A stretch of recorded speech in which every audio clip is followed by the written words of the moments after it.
This is an Irreverent podcast.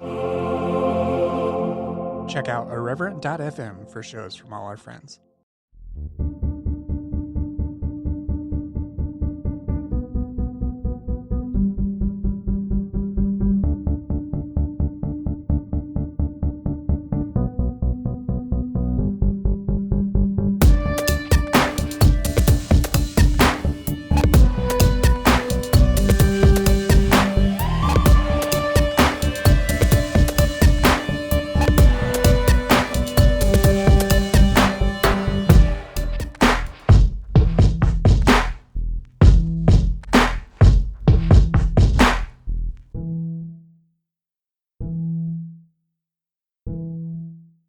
Hi, everybody. Welcome back to Exvangelical. My guest this week is Luke Barnett. He is the writer and star of the upcoming movie Faith-Based. Welcome to the show, Luke.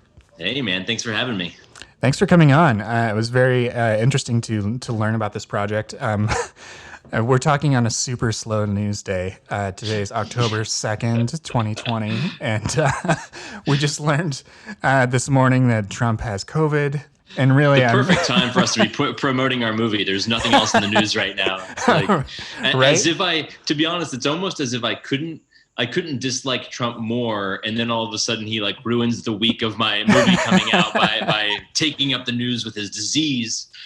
Yeah, I mean it's been a wild day, but I'm super happy that it's the afternoon and we've all probably aged like 2 years just even absorbing the news of the last week. It's and about even to be today. a 2 p.m. happy hour for me. It's about to go into happy hour mode. Exactly. So, but nonetheless, it's great to talk to you about this movie. It's a comedy take on the Christian film industry.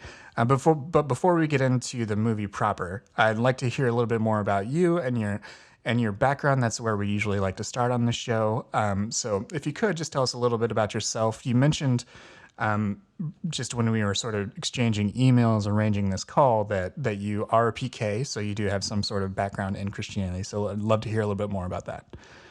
Yeah, I was my dad was a pastor, but my dad was kind of I guess what they consider, for most of my life, my dad was an interim pastor. So he would basically work a full-time job. He drove a delivery truck just so we could kind of like afford to have a nice life. And then he would kind of fill in whenever one of his, I think he was Wesleyan. And so whenever one of those pastors would need a month off or something, my dad would kind of be the fill-in pastor throughout most of the time that I was growing up. But yeah, when I started going to Christian school in kindergarten, and I went to kind of quintessential evangelical American Grace Brethren Christian school in Maryland.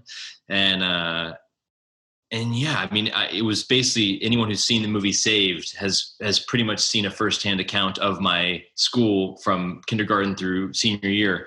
But you know what? It's funny. Going to this super tiny Christian school, I think at the time I would have moments of frustration or wanting to go to a bigger public school, but I do have a ton of fond memories from going to such a small school because I got to be a part of so many extracurricular activity things that I later learned when you go to a really huge high school, they're much harder to come by because so many more people are competing for those. So, as opposed to only getting to do kind of one thing every year, I would get to be in all the plays and play soccer and be a part of, just like all these random activities. But so, yeah, I guess my whole life I was evangelical Christian. And then when I eventually moved to Los Angeles, like many people, I transitioned from kind of a more traditional church and upbringing to one of the more hipster kind of liberal thinking churches out here called Mosaic, which is probably the most popular one in Los Angeles, and got really involved there. And it's pretty much been downhill. And but that just mean that was kind of my upbringing into, I guess, adulthood. When it comes to faith. So it wasn't necessarily categorically all negative experiences or anything for you. There were edifying parts of being in this space. Definitely. Yeah, that can be one of the great benefits of those types of environments, is that Sure. if it's a safe and good environment, then it can encourage all of those things. Yeah, it's so interesting because a lot of the negatives I look back on now and I see. At the time, I didn't even necessarily process them. Looking back now, I see a ton of negativity, but I also don't want to like forget the positivity. You know what I mean? So it's like I can look back and talk about it and say, oh, this was wrong. This was wrong. I now dislike this, but I also have to acknowledge, the positive aspects of it. Right. Which is what can make changing your mind about it all that more bittersweet. Yeah, absolutely. I always think that's interesting, in particular when I talk to PKs. Yeah. I think they have a particular insight into things like ministry and the way religion works that a lot of people don't, because they see it and it has a direct impact on their literal family life too. So. Yeah, I mean, I think one of the things looking back, I really see it as it was very much a circle. So I don't know, I wouldn't consider this as much when I was a really little kid. When I was a really little kid, obviously you're just kind of learning the Bible stories and it's all very, it's very not serious. You know what I mean? I think once I became even a pre-teenager, and I was definitely, I wouldn't say I was a bad kid by any means, but I was definitely one of the kids who got into a little bit of trouble and pushed limits when it came to my dating relationships and trying smoking or trying weed or trying alcohol or whatever. I was definitely one of the ones that got into trying all those things. And what that did for me in the evangelical world was put me in this weird cycle where for years you would kind of go through, I'm going to go to a youth conference or I'm going to go to some sort of, youth group situation. I'm going to be emotionally affected by a speaker or some sort of thing that happens at that event. I'm going to throw away all my secular CDs. I'm going to repent and cry constantly about the fact that I touched my girlfriend's boobs and all these things.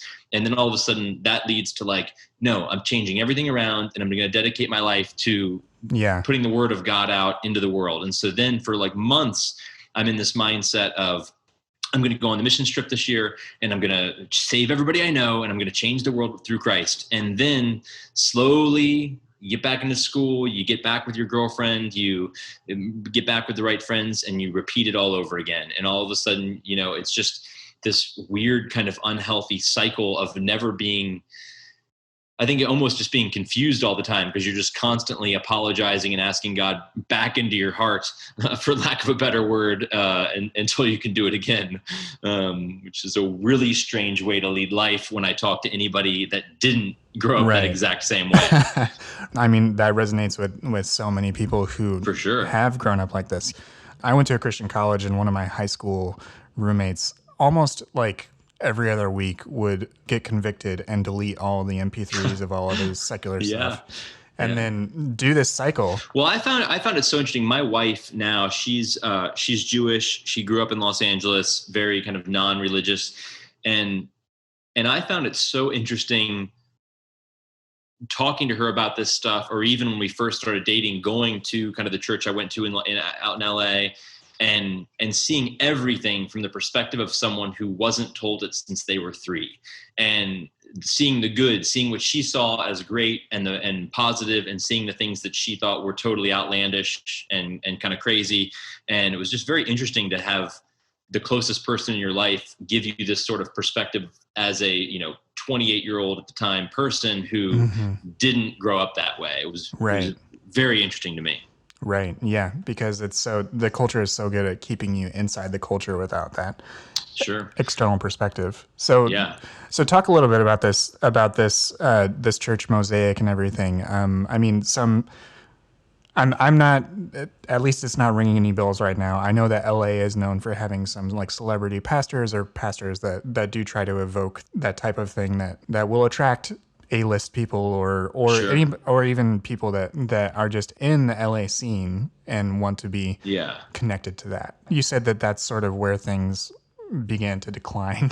So I guess that was probably the wrong way to word it, because I actually had some really great experiences at Mosaic too. But it was interesting because for someone who grew up in a very traditional evangelical Christian church, coming to this church in LA was actually amazing. It was kind of a moment of whoa, this is what church can be like, because they did have an artist painting live on stage, and a hip hop dance group that would like open it as their art versus just the traditional praise and worship. And you had this pastor who was a phenomenal speaker, like TED Talk level speaker. And so when I first moved to LA and went there, it was actually, from my perspective, great, because it was it was way cooler than the church I grew up in that sense. Mm-hmm.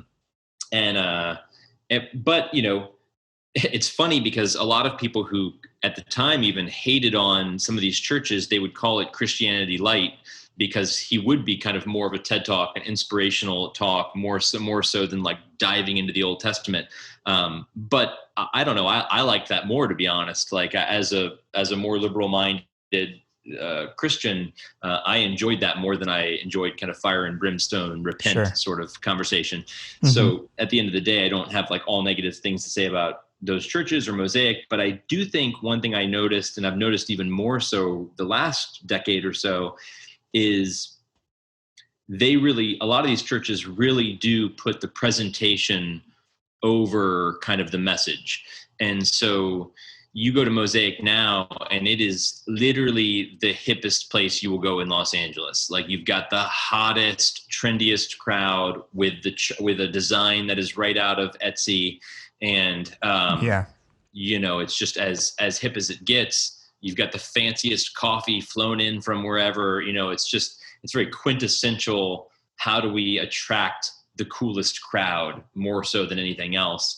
And I even saw it kind of with the people, the main pastors at the church went from, when I was there, even it was a cool church, but they still essentially looked and dressed like cool 50-year-old people. And now you see a lot of them, and you'll go on like Instagram, and it's as if they bought all their clothes from Hot Topic and borrowed stuff from Justin Bieber. And you're kind of like, wait, that person's like 65 years old. This is a really odd thing to see, but they're just so almost desperate to stay trendy and relevant. And then that was definitely a little bit unattractive to me as I got older. Yeah. Just seeing it chase that particular dragon of youth culture and stuff like that. Yeah. Yeah. Interesting. So that's where you started to feel just sort of more disenchanted with that. I think I also, I don't think it had as much to do with Mosaic. I think just as I got older, I started to read more about all kinds of religions and all kinds of, stuff that I didn't grow up learning about evolution. You know what I mean? That was like a sin being taught at my school. So there was so much stuff that, being an adult on my own now, not in the bubble that I grew up on with a wife who didn't grow up that way.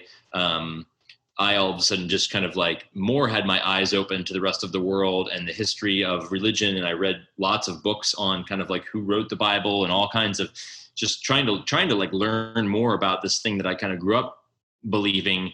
And I think it more, if anything, that kind of research more made me just ask questions all the time. And that probably really started to just put me on, kind of where I'm at right now, which we could talk about more later. But I think I would just, if somebody were to ask me if I'm a Christian or not, I think my answer would not be yes, but my answer would just be, honestly, I think the term agnostic gets, a really bad rap, because a lot of people, for some reason, put it right there with atheist. And they're very different to me, because an atheist obviously is someone who says there is no God. And an agnostic is obviously somebody who just says they don't know. And I find it hard to imagine not asking questions about any of this stuff. So I'm firmly in the party of I don't know at the moment, which I'm kind of okay with. Oh, for sure. And I think that's entirely valid. If people field that question to me, which a while back had a bit of more interest to me than it does now, which is the question, are you still a Christian? But at this point, I think a statement of non-belief is almost as binding as a statement of belief to me. So I'm totally in that same sort of camp, of like being okay with saying that I'm agnostic, that have to acknowledge my own sort of past. I think everyone needs to. And you inherit beliefs and you decide which ones to continue to believe and which ones you don't. Yeah, and I find it's weird because I'm 37 and I really feel like only recently, like the last couple of years maybe, I have felt comfortable, saying that out loud in both conversation and in some sort of public forum like this, where somebody from my high school could listen to it or something. And it's weird that it took me that long to just. I'm not even saying there is no God. It just took me that long to even come out comfortably saying that I have no idea what there. I hope there's this. I like this aspect of Christianity. I think this portion of it is fantastic and all these things. But it's hard for me to ever really, unless just something physical happens, it's hard for me to imagine confidently saying, oh, I know exactly how this is going to go. You know, I think that's a testament to how seriously you've taken it. You know, to me, that means that you've put a lot of time into considering this, and the fact that you are reticent to say that, just it acknowledges how much that prior belief meant to you, and I think that's valid. And it's also, I mean, one of the things our movie kind of touches on is a general idea, not the idea of we don't make fun of belief in this movie whatsoever, but we do comment on the idea of believing in something blindly. And in this movie, it's not religion necessarily. It's my character actually is obsessed with a weight loss tea pyramid scheme, something silly and whatnot. And Jason Alexander plays the head of this pyramid scheme, but it's definitely kind of some sort of an analogy for this kind of faith that my character in the movie has in this kind of businessman and this model of getting rich quick. And when I eventually meet my hero, we'll just say he's not exactly who we believe him to be. And I think it was just like a way to, in a silly comedy version of it, infuse a little bit of depth or questioning, because I do think it's interesting. I've had a few conversations recently, maybe because of this movie, with a few people that I grew up with, and some of them never left, quite literally, the school that, like, they work at the school that I grew up in, this Christian school. And there's no, I don't hate on that at all. They're awesome, great people, but it's interesting to talk to them, because not to say that they haven't experienced the outside world, because they're smart adults. But it's just interesting to have that conversation with somebody who has kind of been told something since they were literally 3 years old by a certain group of people, and then has basically been with those same people till they're now 37. And it's just a very interesting, specific opinion to have, versus kind of going anywhere else and having close people around you that have very different beliefs, you know? Right. Yeah. Going out into the world, sort of slipping back into Christianese there. Going back to the world. It does change you. It changes your perspective for sure. Well, you have a conversation with somebody who's Muslim, which a lot of these people have never had, and you realize that they have been told the same thing since they were 3. Yep. And to them, it is the exact same situation. Like, they look at you and they say, how could they possibly believe this? It's like this. And you're kind of looking at them like, they've got it all wrong because it's like this. But really, it's like both people, since they were babies, have been told this, and there's really no way to ever change that until you kind of have I almost said come to Jesus moment, but that would have been almost the opposite of what I mean. It is true. All of that is part of like the socialization and what you're exposed to. And to sort of segue into talking about like media and that sort of thing, one of the things that more conservative Christian evangelical places do is they create their own media, that they don't have to go out and I worked in a Christian bookstore in high school, and we had the recommendation things. It's like, if you like Blink-182, try this band. All those different types of things that they create alternatives. And that's what your movie is about, very much so, in that you're creating a Christian movie. Your characters are, rather. Was that something that was a part of your upbringing too? Did you watch a lot of Christian movies or listen to a lot of Christian music? Not movies. Movies, I mean, I'm sure there were other Christian movies, but I knew, I saw probably A Thief in the Night when I was on a like an overnighter at youth group one year, which I think is got to be one of those movies that was made in like the 70s and just kept getting played at lock-ins for 40 years. Yep. And then I probably saw like the Kirk Cameron Left Behind or something like that. But I didn't see a lot of Christian movies growing up. I did was very into the Christian music scene, specifically the kind of mid 90s Christian ska punk scene. I think that was kind of the first time I saw what at the time I considered to be great Christian art. And it was probably because my mom, they all listened to more contemporary Christian music, my mom and dad, which I, as a 12-year-old, thought was totally uncool. And then all of a sudden MXPX comes out and it's like, whoa, this is Christian music that's fantastic, at the time. And I got super into that scene. So I loved, MXPX and Squad 5 and the Insiders, and I could talk all day about that stuff. But we went to the Christian music festivals and Cornerstone and Creation, and I loved all that stuff. And then it was really interesting because I started to see people I knew through friends who weren't having much success in secular bands make the conscious transition to essentially take advantage of that niche market and change to Christian bands, and see all of a sudden them making a living at it. And I thought that was just so interesting. And then I later heard stories 15 years later in Los Angeles. I've got music producer friends that fly to Nashville all the time to record.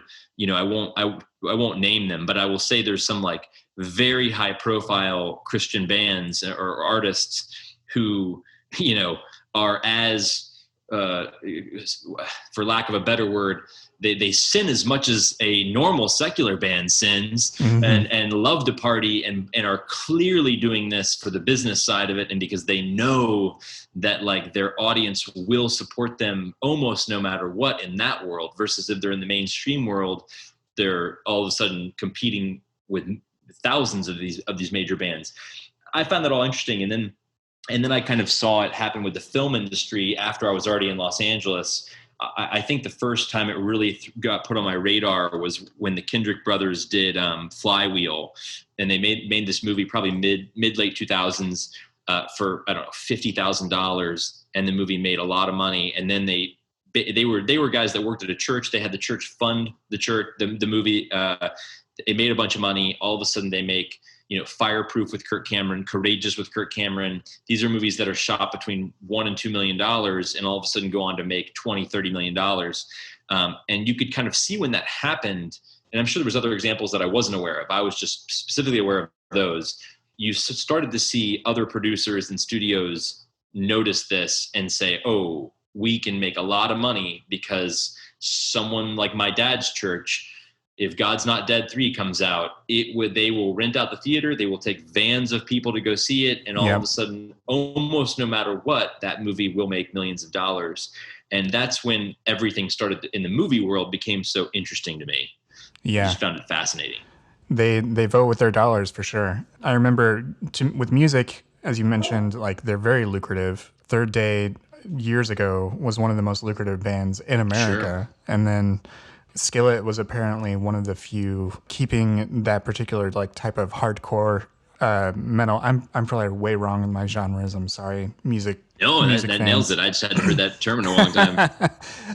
They were like sort of keeping that genre alive, and even people that weren't Christians were seeing them perform. Yeah, I remember when I was super on fire and evangelical in the late 90s and everything. I was super thrilled when there would be things like crossover hits and stuff. So whenever like a Christian movie makes it big, then it's like some sort of witness, right? Sure. Yeah. And that's the most ironic thing about that. And I've heard a few podcasts with certain Christian filmmakers that they, are very open about this. It's ironic that a lot of people see that as this great witness when everyone else knows that it is the definition of preaching to the choir. there's not a lot of secular people who watch secular movies and are not Christian at all, who go see Fireproof and then find God. So you're clearly Right. making these movies just for your audience, which, to an extent, I understand that Disney makes movies for people who go see Disney movies, and I Yep. can't totally hate on marketing. It's just, it's a little bit different when the result of that marketing, what you're hoping for is to basically convert them to your tribe or your belief system or whatever, converting someone in general. Yeah. Yeah. Disney's not trying to get me to believe that the mouse is going to make me go to heaven and make the rest of my decisions in life based around Mickey's point of view. So it's a little bit different. Maybe eventually. Maybe we'll get there. Yeah. I mean, that they're owning enough right now that is likely down the road. We will all be at the Church of the Mouse. Where did you start to develop the idea for this movie of making a comedy that has as at least part of it, whether it's lampooning or whatever sort of term you want to use, it involves the parodying the Christian movie industry. Where does this idea start for you, and what led you to want to write this movie? Yeah, I mean, honestly, a lot of it is some version of life imitating art in a way. My partner and I, the guy who directed Faith Based, our first movie was a horror comedy that we did in 2016 called Fear Inc. And this movie, we got really lucky. It premiered at the Tribeca Film Festival and went on to kind of play a lot of festivals and did really well on iTunes. And I think that we thought, oh, wow, as soon as this happens, we are about to be catapulted into the studio system and we're going to be doing a Marvel movie. And it's just that's probably an exaggeration, but we did really think a year from now, we will have a TV show on the air, or we will be creating a very high profile studio movie. And for 2 years, we essentially pitched scripts. We sold a pilot. We produced movies for somebody else. And all of those were great. But at the end of the day, that hadn't happened. And so at one point I joked with Vince, I said, I think War Room actually had just come out maybe and made $35 million. And I went to Vince and I said, we should just make a really bad Christian movie, get Kirk Cameron to do it, and it will make enough money that we can then just fund these movies that we're pitching right now. And that started off as a total joke, but then it kind of we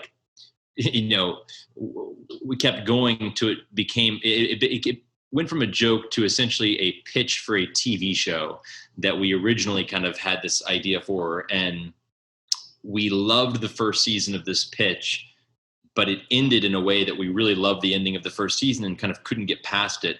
And so then we decided, let's switch this to a movie and basically take the first season and turn it into a movie. And that's kind of where the idea stemmed from, life imitating art. That's fascinating. Or opposite. At some point along this journey, you develop this movie, you get all these great actors to play parts in it, and then somewhere along the line, someone at Breitbart and Fox get tipped off to this, and you sent me a video that you released in lieu of a trailer. You actually released the comments. You and your partner reading the comments from that came from this. The news of the movie coming out, really just breaking it into the conservative web. So what was that experience like for you? It was crazy. It's crazy because it was crazy because this movie is kind of as small as a movie gets, in the sense of don't get me wrong, we got lucky and have an incredibly talented cast and called in every favor in the book. So it looks great. The people who shot it shouldn't have been on a movie this small.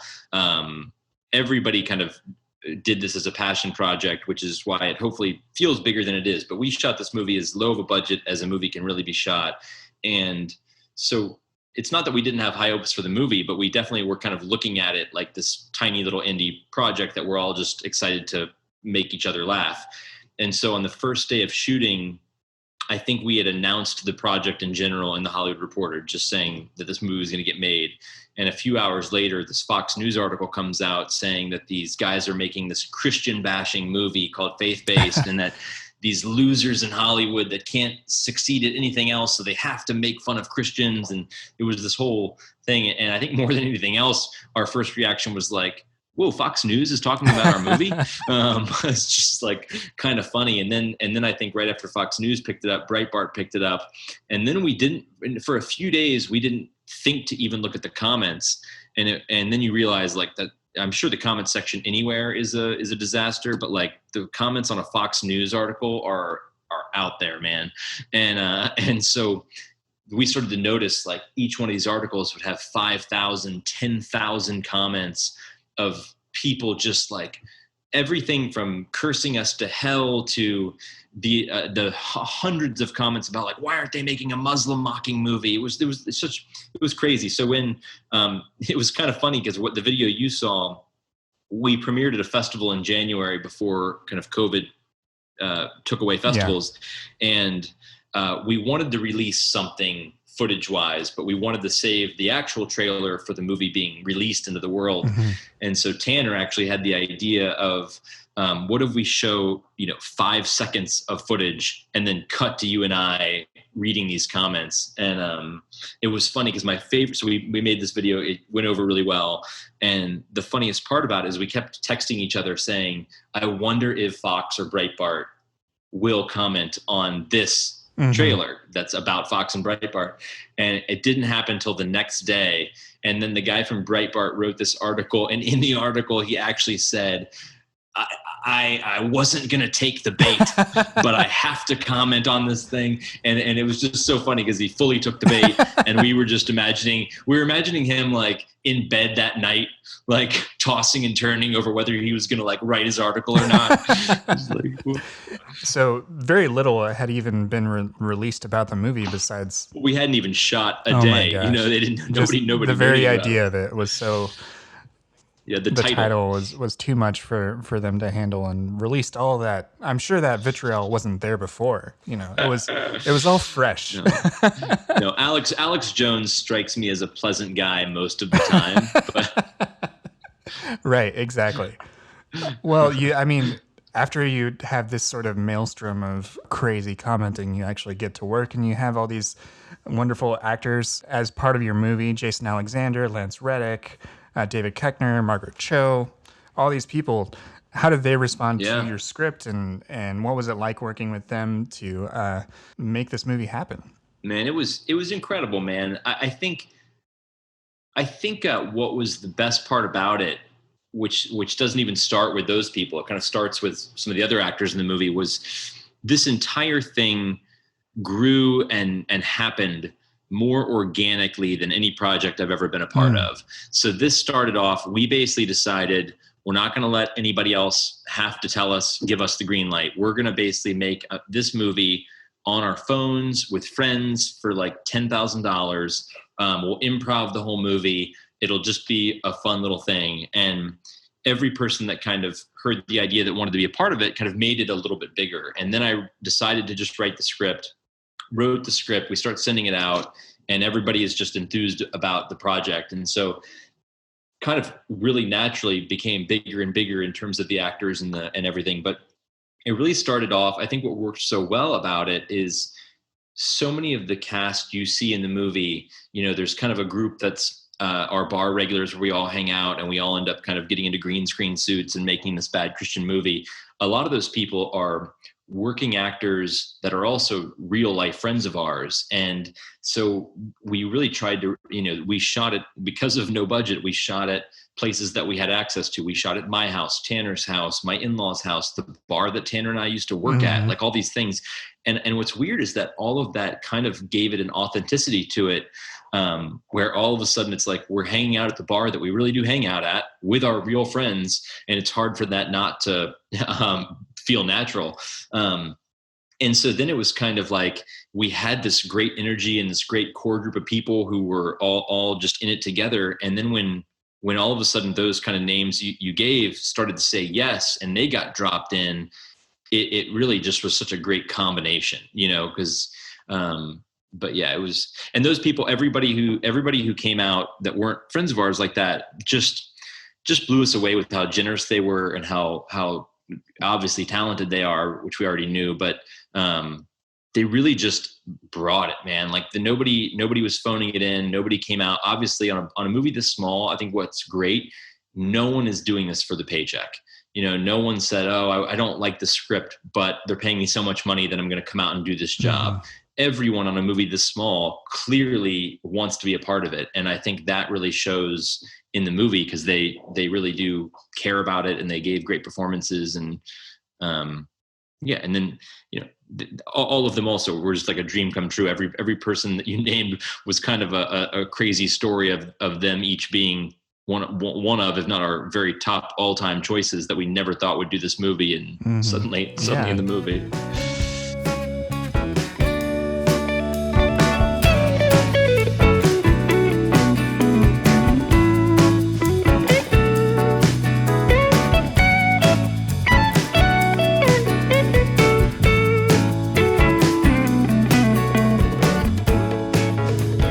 To be totally honest, if we set out to make a movie that was strictly to make money and we wanted to make as much money as we could, Mm-hmm.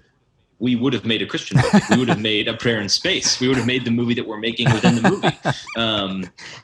The minute we chose to make this movie R-rated strictly for language, but still R-rated for language, we alienated a demographic of that specific 85 million people you just said, because there are people who will not watch anything where someone curses. Right. You know what I mean? And so we are very aware that like we're automatically, just by us talking like real people talk, we are cutting off a certain amount of this audience. But at the end of the day, we set out, this is the first time I think with any project we've had where the entire intention of it was to make a movie that we would want to see. And if we're the only ones that see it, that's kind of okay with us. But the hope is that there are other people like me who want this movie. And what that is, when I say this movie, I mean, we love movies like Wedding Crashers and Old School and kind of like R-rated comedies that are obviously a little bit exaggerated in terms of their characters, but are at the end of the day, kind of, they talk like my real friends talk in real life. And we wanted to use the Christian film industry, which we do find to be a very interesting world, as kind of the backdrop for these characters' stories. So I think one thing that has even gotten conflated because of all the Fox News coverage is we didn't set out to make some sort of mean-spirited, scathing takedown of religion, or even Christian movies for that matter. We more chose to use those as the backdrop for what was essentially our version of a heartwarming buddy comedy almost, and so at the end of the day, I think I just have to hope that I'm not the only one that would want to see that movie. And Right. It's also like with movies this small, we don't have millions or even thousands of dollars in marketing budgets. So I think if I were to predict our most successful version of this movie, like what's the most successful I see this movie being, I think the thing about Saved, because you mentioned it again, is it's such a good example of like, for being a studio movie, Saved did not do very well when it came out, but it became a word of mouth situation between people like you and I. Book of Mormon was the same thing, but with millions of dollars and a Broadway show. You know what I mean? But I think if Book of Mormon was the size of our movie or of Saved, I think it would have taken some time for people to say, have you seen Book of Mormon? You know what I mean? Versus it just being blasted over the press. So I think that's kind of the ultimate goal is that, like, maybe it kind of becomes this little word of mouth. People just see faith-based. Yeah. You know what I mean? Like, yeah, that's great. And I think that has a very good chance of doing that because there are so many people to whom this will relate to. Without spoiling parts of the movie, what's the premise of the movie? Sure. As far as what the main characters are trying to establish here in faith-based. Yeah, I mean, you basically had these two guys played by myself and my kind of real life best friend, Tanner Thomason, who essentially are in their 30s and haven't quite figured it out. And one of the things I think, you have a lot of movies out there that are coming of age stories that tend to be people in their teens or early 20s kind of finding themselves. And you have a lot of stories of people kind of in their 40s or 50s going through a midlife crisis that are essentially asking, is this it, sort of thing. And I think that there is this weird time period of life for a lot of people in their 30s where if you haven't kind of figured out what your necessary, for lack of a better word, purpose is, and you're seeing all the people around you start to get married and have kids and have career success. And if you haven't kind of figured that out, it can be a weird mental place to be in. And I think that right off the bat was a headspace we wanted to tackle a little bit. And so my character in the movie is very much that. So my character is constantly like trying to be successful, trying to make his dad proud of him. I'm adopted. And I'm always going about that in kind of the wrong way. So I'm into get rich quick schemes. I'm into pyramid schemes. And essentially my character comes to the realization that a lot of these bad Christian movies starring Kevin Sorbo or Kirk Cameron make a whole lot of money. And so I kind of come up with this idea, a scheme, if you will, to get my dad to fund a prayer in space, which is the story of the first prayer ever to be prayed in space. But obviously, we're two guys that don't know how to make movies, and we're not even necessarily religious. And so it kind of becomes this sort of producers, Ed Wood, sort of like, will this ragtag group of people succeed in making this terrible Christian movie? And I'll leave it at that, because I think the rest of it will be a spoiler in terms of, will they make maybe the greatest Christian movie of all time? I don't know. That's a great premise. And I really like what you said about the 30s can be a odd space mentally if you've struggled. And, you know, there are economic realities to contend with, and we're not as far along as we'd like to be in our late 30s. I've seen some people mention that there's almost a sense of like arrested development, or maybe they are catching up in a different way. I think that is one other way in which this might appeal to people like me. That's a really interesting way to say it, and I totally agree with that. I think there's this aspect of coming out of evangelicalism. And man, arrested development is just a great way to put it, because you are kind of like, even some of the stuff we talked about earlier, whether it's something as textbook as evolution, or something more existential in terms of how to deal with life or something, there's definitely this kind of weird catch-up mode that you don't necessarily feel like you should be doing right now. Yeah. One of my friends from my Christian college phrased it in a way that always comes back to me. His name is Nathan, and he described it as being sold a false bill of goods. Is how he he put it. Which it's in many parts of life, it gives you a framework that doesn't actually work in the real world. That's really interesting. And honestly, I have some of my sister Amy is 10 years older than me, and I have some of my favorite conversations with her about all of this stuff, because she actually works for a tiny Christian college in the Midwest. Near you. She works at Taylor University in Indiana. Yeah. And it's really interesting because she definitely like goes through a lot of the same questions and thoughts that I have, and has me in her life. So she and I talk about this stuff a lot, but in a weird way, just in terms of her work environment, at least, you know, Taylor it's a way cooler, way better, more forward thinking college than most, and definitely way more than kind of how we grew up. But she's still at least in a world of evangelical Christians.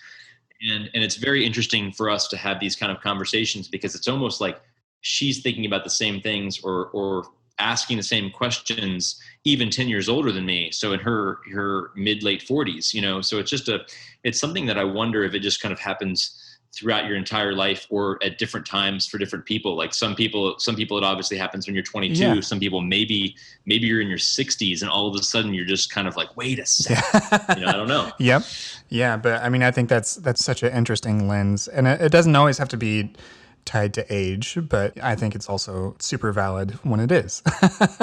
Yeah, no, totally. Yeah, that's fascinating. I went to Indiana Wesleyan, and Taylor Oh was yeah. the more loosey goosey Christian school Totally, compared totally, to compared like totally. I wasn't allowed to watch rated R movies. Oh yeah, Those were the same. rules and everything at the Oh, college. at Yeah, the college. yeah, they had Oh man. Wow. during my tenure there, they started to develop this approval list. So there was like A listing, which is you could watch this particular rated R movie that was approved by some sort of committee. Wow. And they included things like The Passion of the Christ, The Matrix, and Braveheart. And then like the B list, which meant that also Pi randomly by Darren Aronofsky. And then Interesting. the B list was things like The Matrix Reloaded because it had a sex scene. And and you had to watch the Wow. B Oh list my with gosh. a some sort of school administrator and have a conversation afterwards. Oh my God. That is wild. I mean, that those were the rules, whether Yeah. they were not strictly followed by the student population, but that was the expectation. No, Taylor is not that way at all, to their credit. And like Taylor was even in the news recently, because they fired this professor who put a song on YouTube. And it's like, I watched it. It's literally like this guy in his basement singing a song called Little Hitler. And the whole song is about like how, he's basically trying to give this like self-indulgent talk on existentialism, but what he's saying in the song essentially is like, there's a little Hitler in all of us, and like you do something to me right now, and like know that I'm thinking about doing this terrible thing to you. It was like the Oh my God. scariest. And he's like in his basement, and I'm watching this and I'm like, this is the scariest thing. No one on campus is going to want to see this guy. And they fired him, and all of a sudden, like all these ultra conservative websites are kind of like, were bashing Taylor for a while because they were like, this is what the song is really about, and like you shouldn't have fired him for this. But it's like, this guy also had like a track record for doing all this Oh my other gosh. stuff. But it was Taylor is definitely not. I don't put Taylor in there Yeah. with like Liberty, or how you describe Indiana Wesleyan. That this was, 15, 20 years ago now. So I don't know what rules still exist and Sure. what don't. But nonetheless, it was interesting. It was always fun comparing our different Christian schools and how fun, maybe in air quotes, of how they acted towards their student populations. Well, this has been super interesting to hear about this project. I'm sure that's a crazy time to release a movie, just given that theaters are essentially closed down or people don't want to go to them. Where are you releasing this movie, and where can people find it and rent it or buy it so that they can check your movie out? Yeah, man. Yeah, thanks. Faith Based comes out October 9th. I don't know exactly when this podcast is going to air, but it's October 9th.